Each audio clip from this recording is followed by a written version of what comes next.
Nerd Academy podcast is released weekly at 12 p.m. Eastern Standard Time, available on our website at www.thenerdacademypodcast.com and wherever you listen to podcasts. You can find the Nerd Academy podcast on Facebook, Twitter, Instagram, and YouTube. You can also help support the show by going to patreon.com/The Nerd Academy podcast, where every donation allows us to bring you more exciting content every week.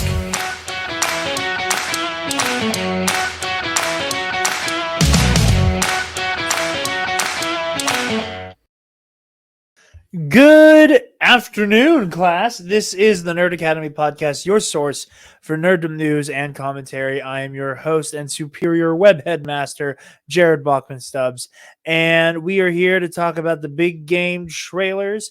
We got a few this year. I think we got some bangers as well. Some interesting stuff, to say the least, and I'm very excited to talk about all of it. Don't mind me. This light just keeps collapsing upon itself. There we go. Stay put as it slowly slides down again. But I am not alone. I am not joined by your resident Green Lantern. Go fuck yourself. I am, however, joined by a visiting professor of sorts, a guardian of the galaxy in his own right, Mr. Alden Diaz. Pew pew. We're gonna fly away together into the forever and beautiful sky and cry. How are you? I'm great. This light is pissing me off, but other than that, it'd be like that wonderful. Sometimes. These lights do be like that sometimes. But yeah, super excited to talk about these trailers, Alden. I've never made it a secret that even though I love my comic book movies, when it comes to the actual source material itself, there are more people than I can count who are more qualified to talk about it than I. And I'm actually very, very glad to have Alden here to talk, especially about the Guardian stuff. So yeah, very excited for all that. But before we get into that, a brief word from our lovely sponsors at Sunday's Bloody Mary. You guys know the drill by now. SundaysBloodyMary.com has the most badass Bloody Mary accoutrement across the multiverse. They have their 2-time award-winning spicy Caesar mix, my personal favorite. They also have their mild and traditional mixes. If the spice is not for you, the traditional mix is vegan-friendly as well. They also have some bitchin' garnishes, like their pickled dilly beans, okra, and asparagus, as well as their monthly subscription service and their Bloody Mary themed apparel. So go on over to sundaysbloodymary.com/shop. Use code TNAP, TNAP, to get 10% off your order and help out your favorite nerds while you do it. So, Alden. Yes. Were you watching the big game? And as much as I had it on around me, I don't know anything about football. I'm one of those people. I'm not going to go and be I'm a nerd and it's my one day a year to be try to be funny. Haha, sports ball. I root for both teams to just get along. I'm not going to waste text real estate on comments like that. I don't mind. I'm not I think that when the nerds took over the world and all of our stuff became popular, it swung too far the other way into okay, now let's dunk on jocks.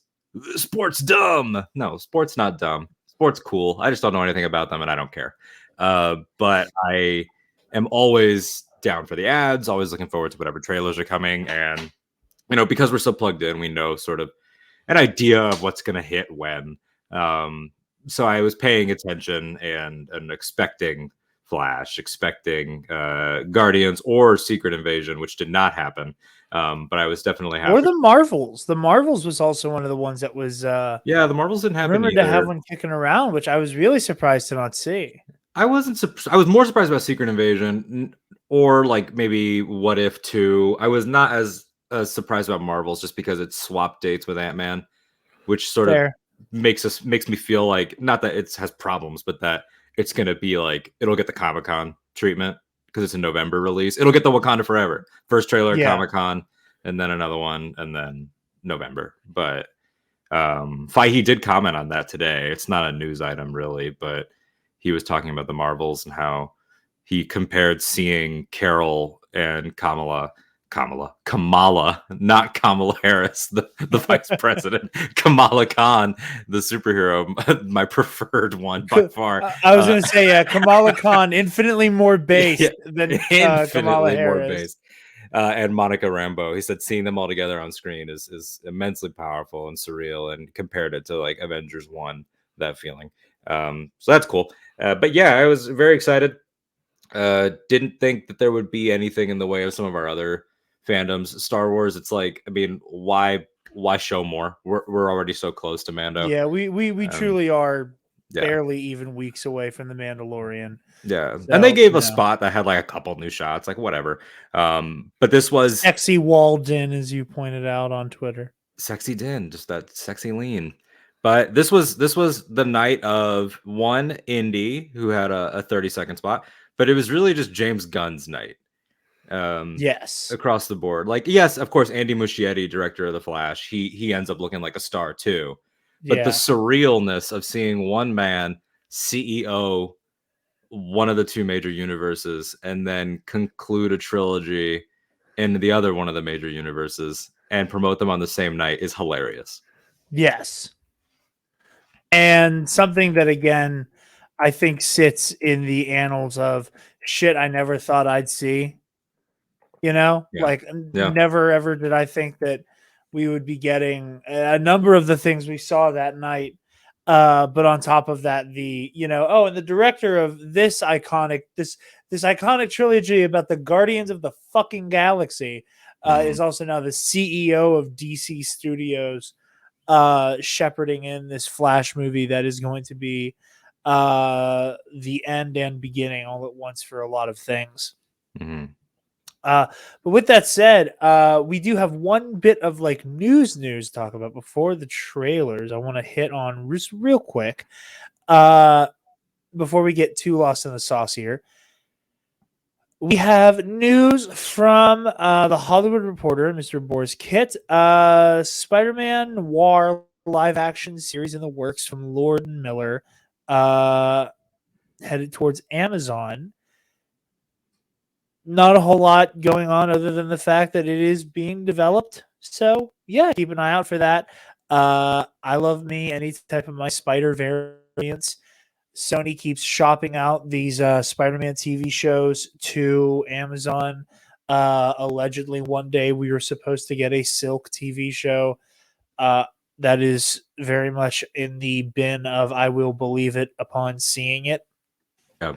Oh, yeah, it's in the same category as the Silver and Black crossover film between Black Cat and Silver Sable that was supposed to happen. It was so funny. Which was that supposed to happen, or was that supposed to happen? I can't remember if that was supposed to happen or if it was just a part of like the deluge of emails. I think it was supposed that had more smoke to it. I think it was like post Amazing Spider-Man 2, like went down in flames maybe before or around Tom Holland's debut.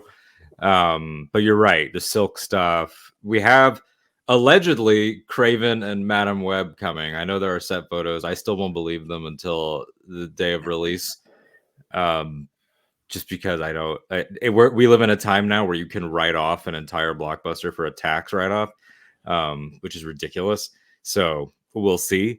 But yeah, I mean, look, with the Lord and Miller involvement, I think the fun nerd question to ask is the implication that it is the Noir voiced by Nicolas Cage in that now in live action, and that could it be Nick Cage?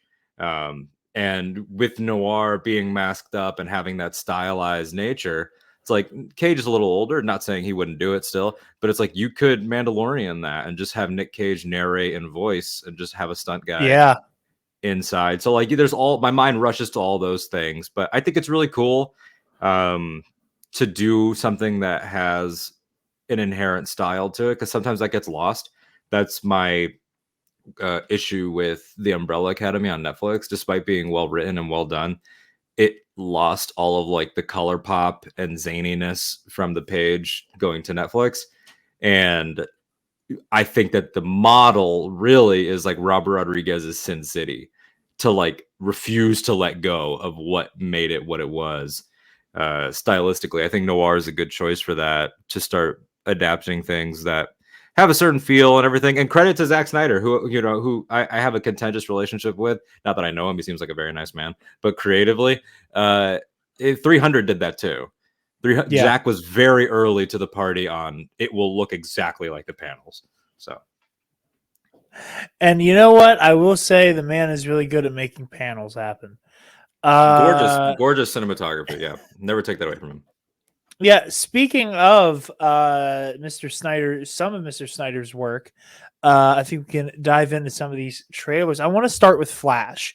This is the one that I feel the most conflicted on. Yeah, I think you and the whole internet, man. I mean, It's a complicated that, scenario. but also I mentioned a little nugget in a group chat of ours, thinking I was safe, thinking everyone was asleep, and that my message would get buried. And I turned over as I texted that into our chat, and I thought, okay, I'm safe to go to sleep now. And then immediately I got a "I'm awake, you motherfucker" from you. And I was told that I was wrong. And I thought this trailer was great. On our last episode, Travis and I talked a lot about how, the Ezra situation is one that is going to be contentious. It is going to have a cloud that hangs over this movie with an amount of permanence that is just it's never going to shake. Yep. And I think it is mildly auspicious. The conversation about the Flash starts so close to Hogwarts Legacy discourse. Because I think this is a good time to use them as like opportunities to compare dealing with problematic artists. Because they're so inherently at their core different. Yes. Yeah. And I think that this is a really good way to explain, like, oh, a person involved with this project has done some really fucked up shit. But I still want to enjoy this thing. How do I do it? The Flash is where you can explain. Ezra Miller is one part of a multifaceted machine that made this movie. This is their movie as much as it is Muschietti's, as much as it is Sarah Kaye, Keaton, Affleck, Michael Shannon, everybody else involved. And the previous pre-Gun Safran regime. Yes. That made it, that produced it, and now it comes out after them. So Gunn inherits this, Safran inherits this. And not to cut you off but you're right. Like, it's the multi-part, multifaceted nature of it. Also the removal of, like, the Flash is a decades old character who goes back to, I just pulled it up here, it's a 1940. 1940, this character's been around, and it's removed through so many layers of time and through ownership that it's like the co-creators of the Flash, Gardner Fox and Harry Lampert, are not involved, if they're even alive. I don't think they are. Let's check that. Nope, dead and dead. Okay, that settles that. That level of removal is very different than this came out in the 90s and this person uses Twitter and has direct, I take money and I do X. Yeah, and I was going to say, and that's the other facet, is that, like, for people that whenever this, becomes a more complicated, oh, well, you're going to see Flash after you told X not to play Hogwarts Legacy. And the big difference there is that, again, like you just said, you're dealing with, creators who are still alive, or a creator who's still alive and well and using the money they make off of that project. But B, you have somebody who so loudly is saying to play this game is to co-sign my beliefs, which is the stance J.K. Rowling has taken, is that she views at this point, now that everything is so profoundly on the record with her, playing her game and taking part in, like, the Harry Potter fandom is an explicit co-signing of everything she said and done. She has established those terms. Mhm. and has made it clear I'm still a fucking gajillionaire because as much as you guys might hate me and my turf bullshit, Accio money. Yeah. And And she's also keenly aware of the fact that her critics exist only on the internet, which is yes, not to devalue the critics. We're the critics right now. We yes, are anti everything she stands for, but we also acknowledge that we are the vast minority, the yeah, vast minority. People around the planet flock every day to get to immerse themselves in the magic and joy that they take from her world. And to them, she's just some lady. They yeah. probably millions of people probably don't even know she has social media. Never read an interview with her. Like, ask the average person what their beliefs are of their favorite writers, musicians, and directors. They don't know.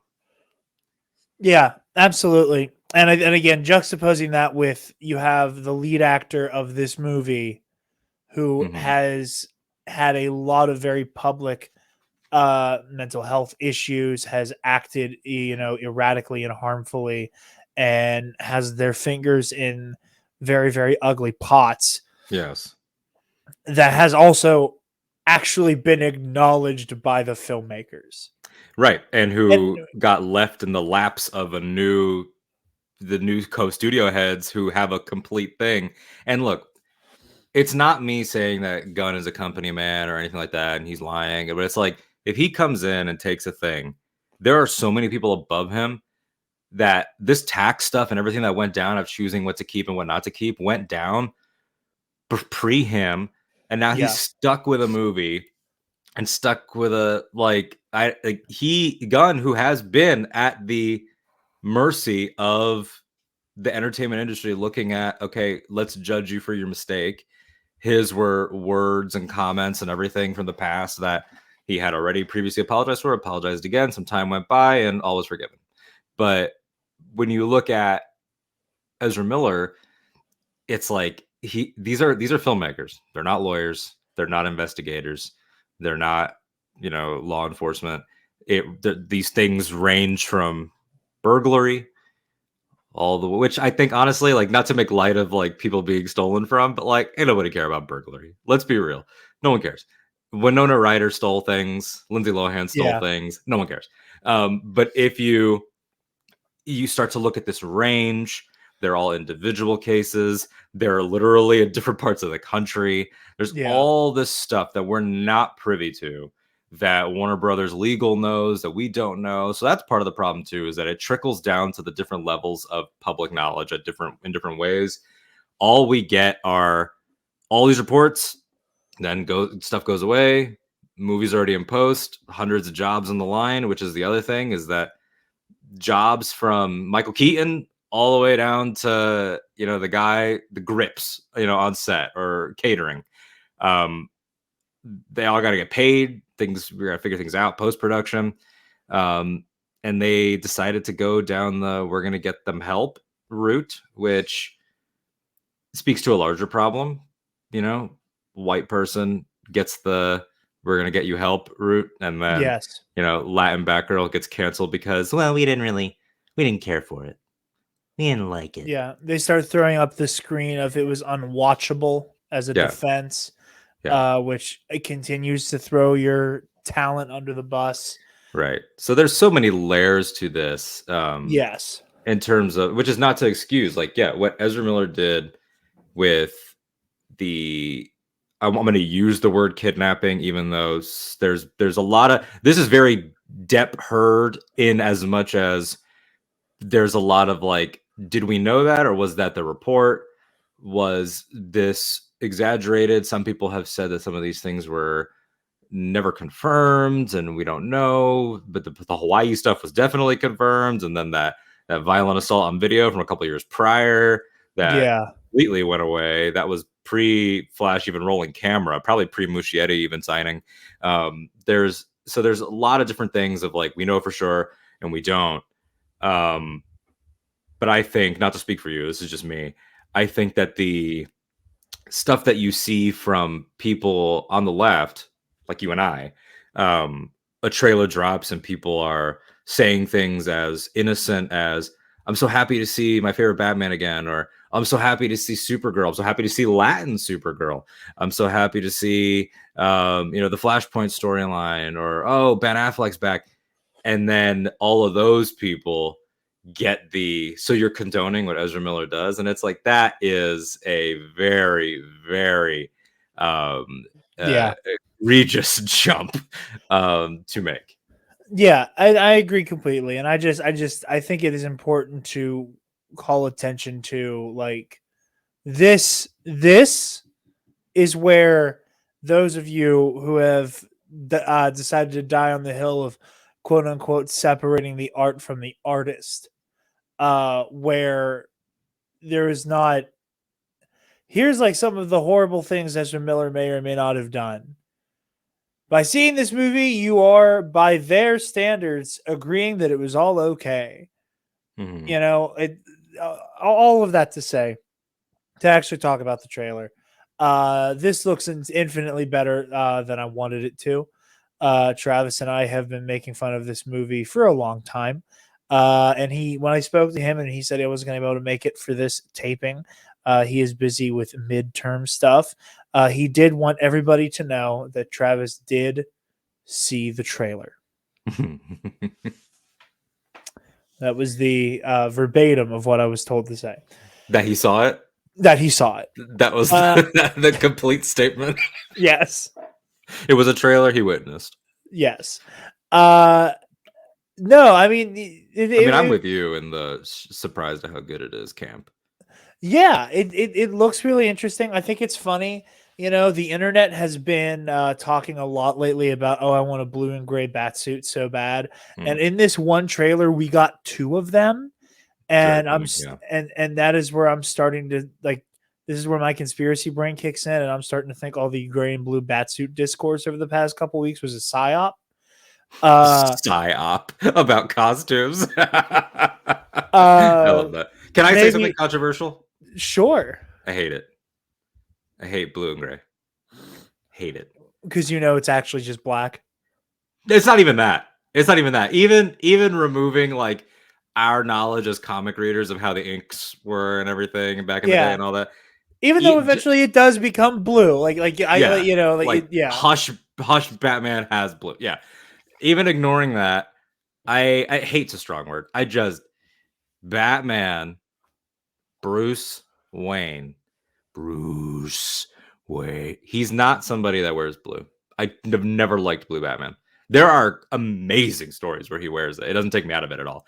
But when people are like, like when Pattinson's suit got revealed, we're never going to get our blue. I was like, good. Like, I cannot stand. I like gray. I don't like blue. That's a dick thing. Grayson, not dickheads. So yeah, you hear that, Alden Diaz? You're a dick if you want Batman. You're a dick if you like blue. But I don't mind it being there. I think it makes perfect sense for Keaton. That world. I mean, but that raises another nerdy question, right? Is this Tim Burton's Batman, or is it a Patrick Stewart Multiverse of Madness thing where he is playing a Batman? We don't know. To be seen indeed. Here's the thing though. I think it's crazy that we got "Tell me, do you bleed?" Batman in a blue and fucking gray suit. And being the one that's like cautioning and being like the voice of wisdom and everything, which I guess he had already started to transition into that in Justice League. Yeah, I think the Flash, and God knows if Affleck's cameo, we call it a cameo because we don't know what it's supposed to be, but if like Affleck's appearance, that is allegedly in or not in Aquaman, whenever we eventually see that, will continue to be the depressing proof of concept for what we should have had. Yeah. That it's never going to not sting how close we were to a perfect Justice League. We were pretty close. Because again, I think for me as a Snyder DC detractor, his casting's never been his problem. Those are all excellent casting picks, with the exception of, ironically, Ezra is always the one that I've had an issue with, but even before the crimes. But yeah. I do think that it's an interesting it's an interesting situation now to have Affleck still on screen, right? Even though the man keeps saying he's done. He's got this one, and he was on the Aquaman 2 set as well. Remember that from that Yeah. when those people taking the studio tour accidentally saw them. And so we've got Affleck with Oh, a and foot in and Momoa a foot also out. posted a selfie. Yeah, Momoa also after posted they a got picture caught, of they them. were like, Yeah. whatever, he's in it. Yeah. So there's all that, but then there was also the reports that everything got cut. So who knows with Aquaman? Who knows? Yeah. So I'll say Affleck with a foot in and a foot out. Pattinson firmly in Elseworlds for the Batman Matt Reeves universe, and Keaton returning. You have the Batman that should have been perfect, the Batman who I think has the perfect Batman movie, and then the Batman who made it all possible and who people still regard as the Batman, all running at the same time, which is very, very surreal and strange. Yes. It's surreal in the same way that No Way Home was surreal, but for very different reasons. And I guess if we're talking about the trailer and we're talking about the Keaton of it all, I will say, outside of disagreeing with you that his line reading wasn't good, because I think that he's supposed to be bored. He's old. He said it 100 times. So yeah, so my statement that I made that riled Alden up in the wee hours of the morning, At like 4 in the morning. at my normal bedtime, while everyone's trying to go to sleep, I'm like, okay, I'm gonna poke this bear and then run to bed. You're probably right that the point is like, and it's like, yeah, I'm Batman. Sure. I don't like that the trailer is trying to have its cake and eat it too. I don't like that the trailer is trying to have a big, like, it has like the very like, not even, it's not subtle, but that very like understated do do do do. You're yeah, I'm Batman. And then into like, him like Arkham style coming down on somebody with a glide kick and all of that like the movie's definitely going to have it be like yeah, kid, I'm Batman, what about it? And that's in the movie, and all that other cool shit is in the movie. I just don't like that the trailer decided to present that as a badass, as like this equally badass, what are you? I'm Batman moment, like it's I don't like that it was trying to be both of those things. Yeah. And because of it, it came off the way that people who have problems with like even the concept of nostalgia frame these projects. That like, here's Michael Keaton sleepwalking into the cowl, which I know will not be the performance he gives because he doesn't half-ass stuff like this. I know that, but like that choice in the trailer kind of like slowed me down. Like I was riding the high of just seeing Batman. Yeah. And then like the more I thought about it, the more I was like, I didn't like that. And it kind of took me out of it the more I thought about it. That's fair. Yeah, and it's also a case of like, is that a trailer read? Which is one of those annoying things that happens a lot now. Of the lines being different. By the way, just a production note. I just sent you the picture that they released today of Keaton out of the suit in the Batcave. I don't know if you saw that. I did not see he's like in like a sort of like a mechanic jumper, looking pissed about something. You see that guy? You see that guy? That is somebody from fucking Pittsburgh right there. That is Pittsburgh's Batman. Yeah, that is Yinzer Batman right there. That's funny. But yeah, so I think that it's I mean the trailer's great. I mean it's big picture. Keaton looks great. I think that the action, it looks really, really dazzling. The shot of the Flashes touching boots before they run in opposite directions is pretty great. I think it's interesting that whatever Barry did brings us back to Man of Steel, but because of shenanigans, Doctor Who, wibbly wobbly, timey wimey, Kara Zor-El is on Earth, or has been on Earth, it looks like, being experimented on or prisoner, something. And that there's not just no Clark, no metahumans, which is interesting. I'm not sure how or why. I'm sure they'll explain. I'm not sure what the difference is between the two Barrys. I'm sure we'll get a little bit of that. We know that there's a Dark Flash just because of toys and stuff, so he's not in the trailer. I'm not sure what that's going to be like. If that's going to be their version of Eobard Thawne or of Hunter Zolomon, I don't know. I will say, now this is where I'm going to say something, and then I'm going to respond to myself.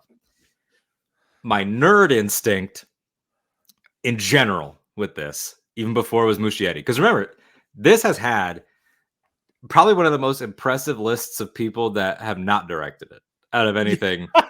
like Lord and Miller were on this movie. Yes. Rick Famuyiwa was on this movie. I forgot Rick Famuyiwa was attached to this for a moment. Yep. And I think he was on it for a little bit. Probably at least saw a draft. I think there was one or two more people, and then Muschietti after it. And his It movies are great, so very excited for him. He's a cool dude. I met him once at the radio station, but he takes over. And the one thing all those versions had in common, though, is that it was going to be some sort of Flashpoint. People have been saying that forever. Oh, it's going to fix everything. It's going to fix everything. It's going to be Flashpoint. Is Flashpoint the only Flash story that people know and feel is adaptable? And that's my nerd instinct. And then once I have that thought, that annoying little adapt, why can't he just fight a Flash villain? Why does it have to be the Flashpoint? Then I'm like, well, Alden, you have to practice what you preach. And what I always say is, it doesn't matter what I want. They decided it was going to be Flashpoint. Now I'm open to see how great it can be. It's just, there will always be that. I'm not going to judge it less for being Flashpoint because it's a great story and I don't care that they do it. It's just funny to me that since Flashpoint happened in the comics, it went to like becoming the DKR or the all-star of Flash so quickly. And you never hear people say, I'd like to see a Flash movie where he fights Captain Cold. I'd like to see a Flash movie with Mirror Master. Nope. Everyone's always like, can't wait for Flashpoint.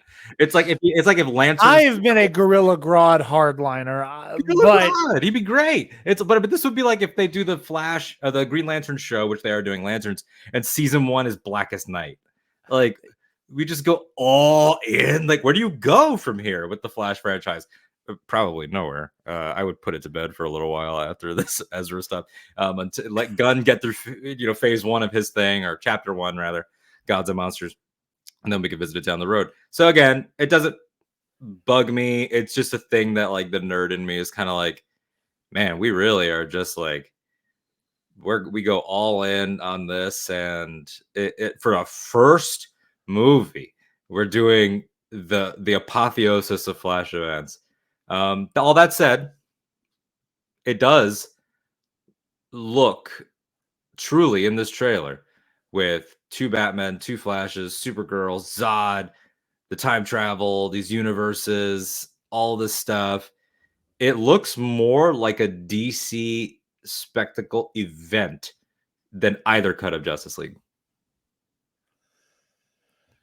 I understand what you mean by that. And I think it's because, like, for a Justice League movie, the stakes, I mean, obviously the stakes are planetary. Yeah, they were high. They're very high. But at no point is there like is there a moment in either cut where the whole team is going in hardcore and there's a fanfare? Yeah, there's none of that. And there's nothing like I think it's not a dig at Steppenwolf. Kieran Hines is great in everything he does, and whatever, the writing is with the writing. But it's just like the Steppenwolf stakes were just like Alien Invader stakes, which Avengers had too, but Avengers also had the build of phase 1. The Justice League scenario versus the Flash scenario, I think, pinning it on a much more like palatable villain. Yeah. Like you use Loki, who has a personal connection with one of your big 3, who is incredibly charming, exactly. Yeah. And so you have all of that. Then you pick someone like Steppenwolf as your villain, who we know is not the guy who's actually coming. So that kind of undercuts him a little. Yeah. And Zach's version has Darkseid in it, which is fine.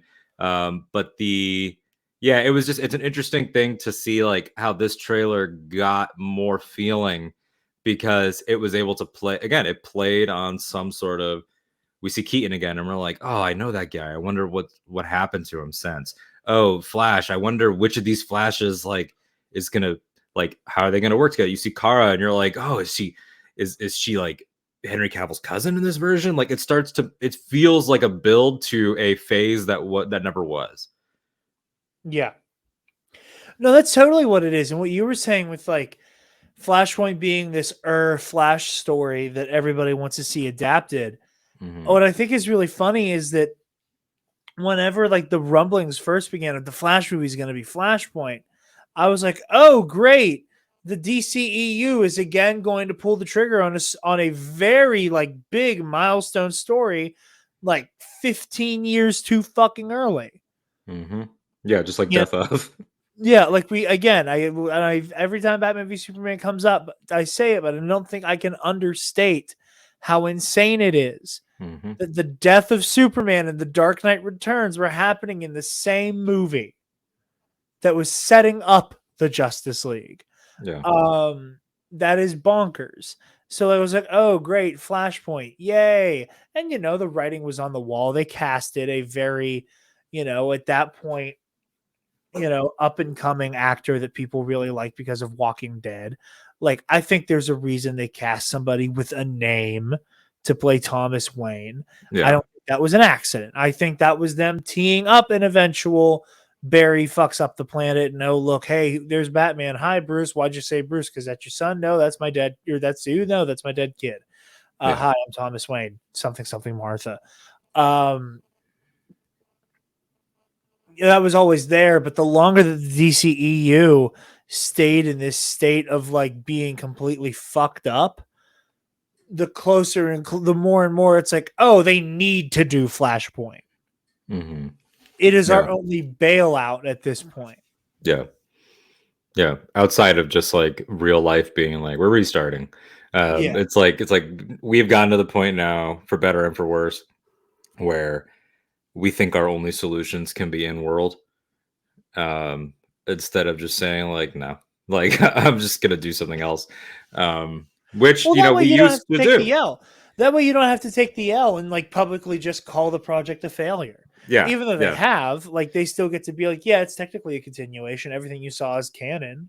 Yeah. It's just going to be, I mean, I think that this will get people to blow up on the internet. The same people hashtagging about a business they don't understand. It'll be like, I guarantee you 2 years, 3 years from now, when you go on HBO Max or whatever the app is called by then, and you click any of the DC that we've had up to this point, they will have retroactively put the Elseworlds logo on them. I think that will be, and I think it's a good idea too. You don't need to do that with everything. I don't need it on Batman and Robin, but like on those that have a tangential connection to them, the ones that we exploded and then started anew from, because we're going to have Aquaman, but then the Lost Kingdom, is that what it's called? Yeah. We'll have that next year. And then that's complicated because how is that post the reset? I'm sure they're having those conversations right now. So we'll see what happens with all of that. But yeah, I don't know if there's anything else specific in the trailer you wanted to talk about. I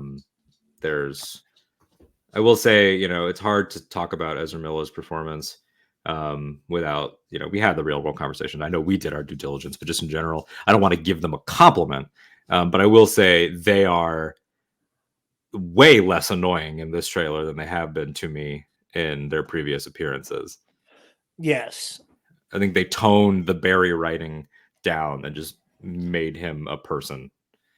I agree. I think that one of the worst decisions ever made across either cut of the Justice League or in the DCEU period was trying to make Barry Allen a Rick and Morty guy. Yeah. They made Barry Allen a singular, like, not a singular genius, but sort of like but kind of, he has a lot of those. I'm trying to say this very in a sensitive way. He's coded neurodivergent in the same way that Drax is. You had a lot of fans that are on the spectrum after Guardians 1 that were like, that's how I feel about things. Like, that's how I think. And it was really cool. they did that, I think, in a sloppy way. And they did, you know what's a perfect example actually that just came to me? They attempted to do what the BBC Sherlock does with Sherlock Holmes poorly. Like they tried to topic that type of guy. I'm brilliant and I'm thinking a million miles a minute, appropriate for Barry, I guess, if you wanted to explore that. And therefore, my social skills are burnt out and I don't get it.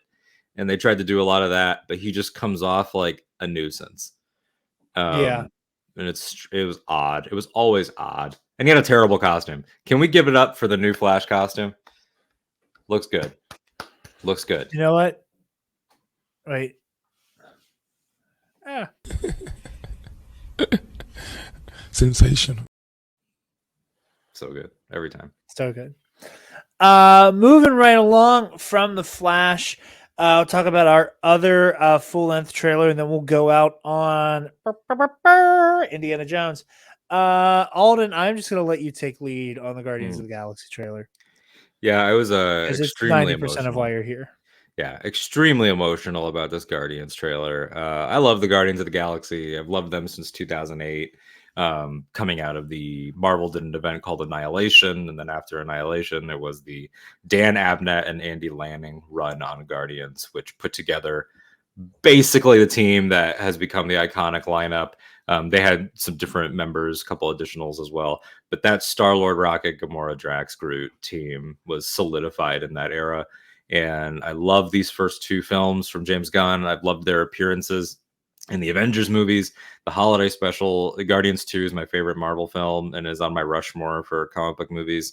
I adore these characters, and I was moved by these trailers. I was moved by the one that they did not release from San Diego, which I watched from someone's cell phone, which I normally don't like to do. But I could not help myself because I love this stuff so much. And that one used the song "Do You Realize" and was beautiful. Then the first one uses Space Hogs in the meantime, and I love that trailer.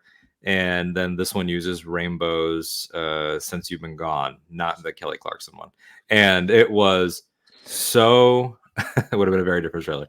This was so poignant, and it starts up like the music is going, and then you realize just how horrific some of the stuff is, stuff that has been seeded and has been discussed, you know, in Rocket in the first film when he's drunk saying he didn't ask to get made, different things that have been hinted at. And there's something so painful about seeing a baby raccoon get experimented on. I think part of it is because we know animal testing is real. So that just messes with you on a. It's a very real horror, seeing it in a Yes. hyper fantastical. Yeah. Exactly. It plays on your real empathy where you're like, oh, I don't like that. And then something in your body is like, oh, and that happens. Like so it becomes a really weird thing. Yeah. I'm really excited for High Evolutionary as a villain. I think that he's a great way to go out for them thematically. The line in the trailer that stuck with me is he didn't want to make things perfect. He just hated things the way they were, which is such an interesting read coming from Rocket. Yeah. And for the Guardians their whole thing is being imperfect. They were the a-holes. They were the freaks. They were criminals, outcasts. Gamora and Nebula especially tortured, changed. Drax had his family taken from him. Peter, everything with Peter, his dad and losing his mother. Kraglin, you know, who lost his father figure. All of them are these freaks that, because of other things, were changed and wouldn't have ended up this way if they'd had a fair shake. And for them to face this villain who's convinced he can make things perfect is a nice way to go out. And then the last thing I'll say before I stop rambling is I think as a fan of James Gunn, not only am I happy to see him get to do this because it was in jeopardy for that, 9-10 months, however it was, where he was fired. I don't say fired because he wasn't. I say fired because Feihe always had his back, is what we know now. That's why Feihe never commented on it, never anything, because it was out of his hands for a while. But the story of James doing Guardians 1 is that he got a meeting for the movie. He met Feige. They pitched him the idea of doing Guardians of the Galaxy, and he initially wasn't that interested in it, and basically said no. And then after the meeting, started thinking about Rocket Raccoon as a character and what would have made him and why he would be the way he is, and sort of in that Frankenstein's a monster context. And it was Rocket was his way in emotionally into all of this. And seeing how at the center of this he is now. Mhm. And now it's going to end where it starts for Rocket. We see Lila in here, his otter girlfriend. And we like for him to be sort of the anchor, him and Peter, who are like brothers. You know, we in Guardians 2, they have their brotherly rift and then they come back together. And the movie ends. Guardians 2 ends on one of the softest notes, if not the softest note, probably outside of Wakanda Forever now, of any of the movies that Marvel's done, where it just ends on Rocket having that realization of like, you know, they still loved Yondu even though he, you know, was mean to them and said things he didn't mean and stole batteries he didn't need. And Peter's like, yeah, of course they did. And then it just ends on a raccoon just fucking crying. And that's how that one goes out. And Peter had his, I deal with my mom and then I deal with my dad. And not that Peter doesn't have more emotional to go, but the journey of his past is kind of settled. He's dealing with stuff now, Gamora stuff. Rocket, being the other guy, sort of has to close the book. And this feels like more so than anyone else. Like, I don't believe most people when they say I'm done with something, you know, like I agree. No shade to Hugh Jackman at all, but he's a great example. I kind of believe Robert Downey Jr., but I also think that they might back like $100 million up to his house to get him to do Secret Wars or something. I believe that when they James say it, Gunn. they're in that place. Sure, you know? yeah, they have they reserve the right to change. Yeah, they reserve the right to change, and say like I think Downey's a great example. When he said I'm done with Iron Man, the day like he said I'm done with Iron Man. We watched Tony Stark die in Endgame, and then I said, okay, you are done with Iron Man until some multiversal bullshit brings an Iron Man back. Yeah. Which you could. Now, do I want it? That's a different conversation. I think it'd be cool to do the Tom Cruise thing that everyone said was going to happen and didn't. But when Gunn says it's over for this iteration, it feels like it. It really, really, really fucking feels like it. And the fact that they are putting it out on Front Street, like Batista's like, I'm done. And Gunn saying I'm done and this team's done. He's always been careful to say this version, this iteration of the team. Yeah. There's nothing to say that maybe Peter, you know, 5 years later in phase 6 or 7 doesn't put together another roster. Like they could, but it feels final. This feels very like the MCU, because of its forward moving nature, doesn't have a lot of those. Endgame's probably the only one, and even then we knew it would go on. This is the closest MCU trailer has ever made me feel to Return of the Jedi or Revenge of the Sith or Rise of Skywalker or Return of the King or Toy Story 3. But even that was not the ending. So it's like, yeah. No, I agree with everything you're saying. This does look so incredibly good. I've said before, like I love the Guardians as well. It is among some of my favorite MCU movies. You and I make fun of each other, or let me rephrase that. You and all of my friends make fun of me because I say that the second half of Guardians 2 is one of the best movies in the MCU. You deserve to be made fun of, and you know what? Maybe I do. But I do, and I apologize. Naya is going ape shit. Let Naya live her truth. I know. She is a run wild, you crazy little puppy. But I do love the finality that is in this trailer. I love the heart that is in it. I cannot tell you the last time I watched a Marvel trailer and felt this scared for every character, because it is so final, because everybody involved in this project has kind of the energy of I'm ready to work on other things. Chris Pratt, you know, say what you will about the man, has a lot going on right now as a performer, as a professional. So like this could be a movie where Peter Quill eats it. This could be a movie where Drax eats it, Rocket eats it. Yeah. Any of these folks could go down for the count here. And that's the thing about like these movies in particular is that we talk about Flashpoint in our previous, discussion. The Guardians films very wisely and in a fun way have never straight up adapted a Guardian story. They've pulled elements from Guardian stories, but like example, Peter Quill dealing with his asshole of a father is a Peter Quill thing from the comics. But Ego's not his father in the comics. It's Jason of Spartax. He's a royal. He has an entire empire looming over him, and it's very, very different.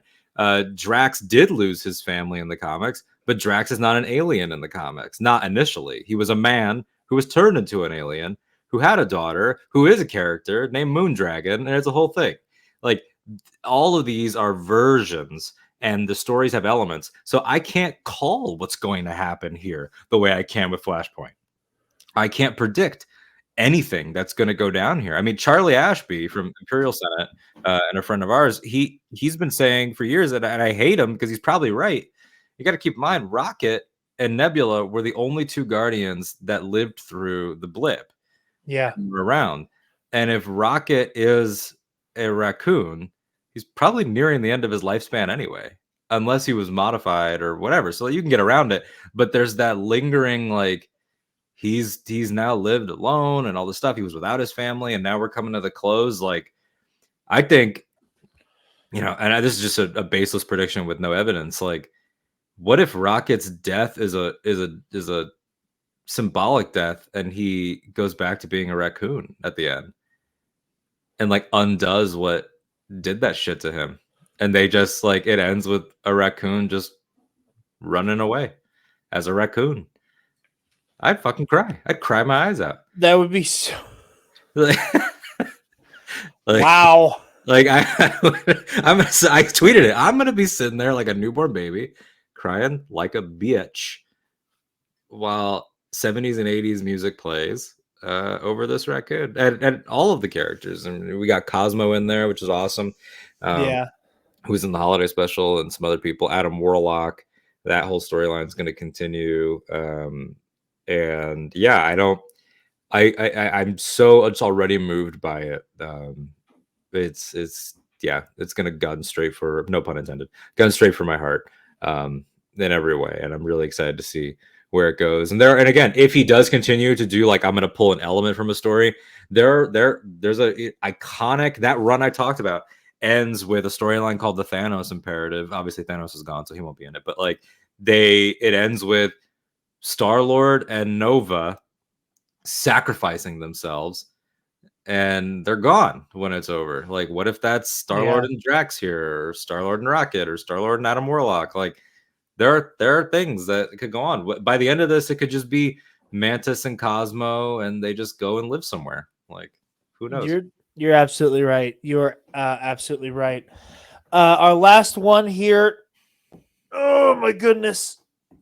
Indiana Jones and the Dial of Destiny. Hell yeah. This one made me cry. Really? Did the trailer make you cry?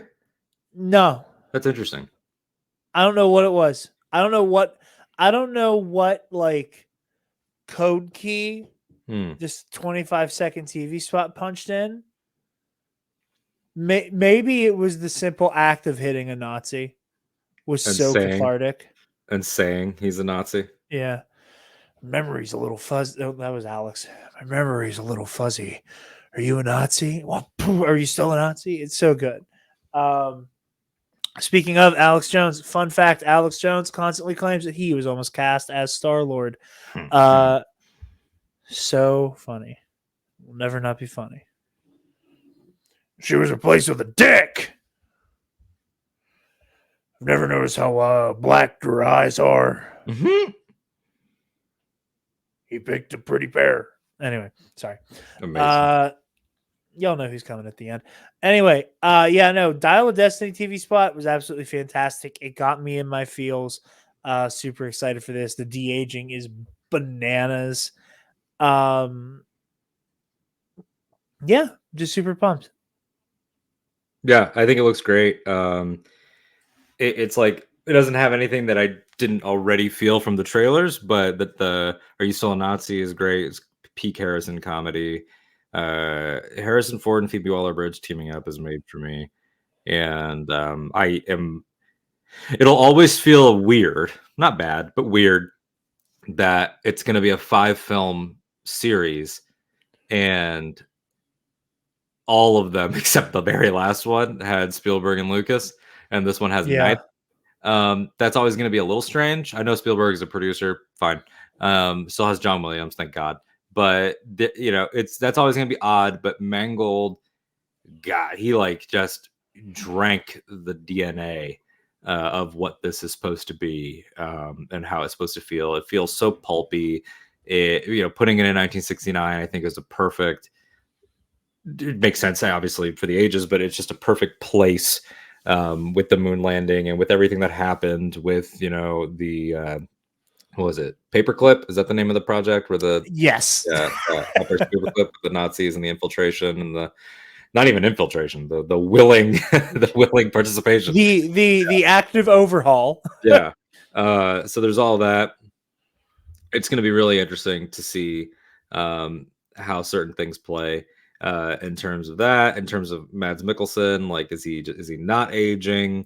But I'm really interested to see sort of how Harrison goes out, and how they conclude this thing. It's cool that Lucasfilm's doing all of their properties at once now, and it's cool that we're going to have this right in the summer, I think, where it can sort of breathe on its own.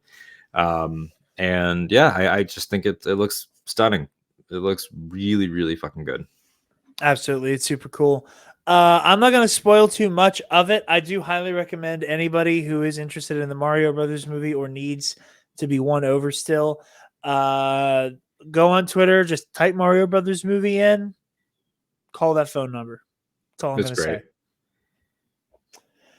But yeah, with that is big game trailer talk. Alden, where can the lovely people find you and all that you do, buddy? You can find me at that Alden Diaz, ThatAldenDiaz, talking Star Wars on Octa Radio, Star Wars podcast, which is coming back this week at some point. And then you have also Casually Talk with myself and Ken Knapsack, talking about all things Ice and Fire, Lord of the Rings.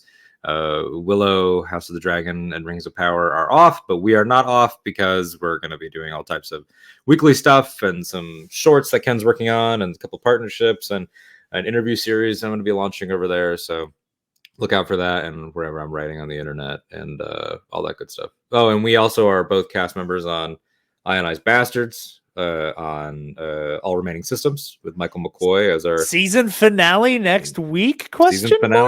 Season finale. Our game master Michael's turning up the heat. Very exciting. That's Jarod, myself, Dan Miller from Broaxium, and Jerry Cable from the Bombat Cast. So that's been a ton of fun. And what else do we do? Oh, we're in EC. Yes. We also compete in EC, so you can go catch up on our matches and stay tuned for the other ones. Epic Confrontations from In a Galaxy podcast with Eli and Jacob and Connor and the whole crew. Yeah, I was going to say, you and I are taping our next match on Sunday. Mm-hmm. Alden and I are in a Star Wars Legends exhibition match. I, at some point, either this week or next week, have my match against Bill Sheehy from Skywalking Through the League coming out. Yes. Which was a ton of fun, and very excited to play Alden again for what it's worth. Yeah. Because I'm 1-0 on Jarod. Just saying. I had a very interesting conversation with Eli that made me want to run full speed face first into a wall. Where I was like, so now that I'm back to having the best record in the league, mm-hmm. I'm the number one contender. No, right? You're not. And I think because there's a bracket. Yes, there and he was like, well, it wasn't a tournament match, so I kind of have to weigh your win differently. I'm like, what the fuck do you mean you have to weigh my win? Because I'm undefeated in singles. I know. And You're so undefeated in singles with 2, and I'm 3-1, but Yep. it was a very fun conversation. And there's a lot of really cool stuff coming down the pipeline for EC. Yeah. Just a little bit of sizzle. Eli and I have like ironed out some directions for the fateful rematch coming in April between myself and Scotty J-Ro from the Bombad cast. I think we've agreed on some stakes to apply to that match. So There you go. all of you, stay tuned for that. Go check that out. Like Alden said, go check out Ionized Bastards. Also, just one of the most fun, some of the most fun I've had in the online creator space is with Epic Confrontations and Ionized Bastards. Both of them bring me so much joy. And it also helps, bring people over here too. So anyone who's coming from either of those, glad to have you here. Anybody who's here but not watching those, go check all of those out. But yeah, you guys can find me personally at Dark Jedi 2552 on Twitter and Instagram. You can find the Nerd Academy podcast on Facebook, Twitter, Instagram, YouTube, and on our website, www.thenerdacademypodcast.com, where if you're feeling generous, you can donate to our Patreon. Give me $1. Speaking of our patrons, thank you to our $10 alumnus, Keandre Lloyd. Oh, I said it, and I accidentally moved the video instead of playing it.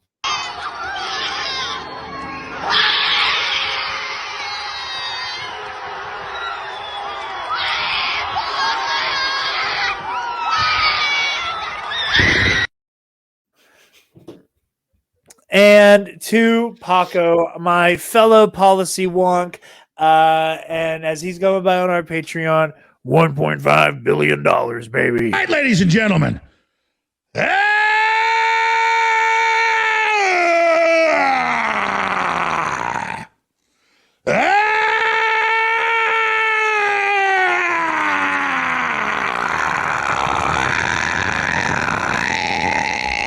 From the front lines of the information war, it's Alex Jones. Iconic. This is the part of the episode where I do my weekly knowledge fight plug. Alden, did you know that Alex Jones has a new website? God, no. God, no, I didn't know. And God, no, why? It is alexjones.live. Oh, good. He has a new podcast, and he's been doing a series of fireside chats. And would you believe me if I told you that every single one of the fireside chats may or may not be a thinly veiled fossil fuel ad? I would 100% believe you. Like, funnier because they're fireside.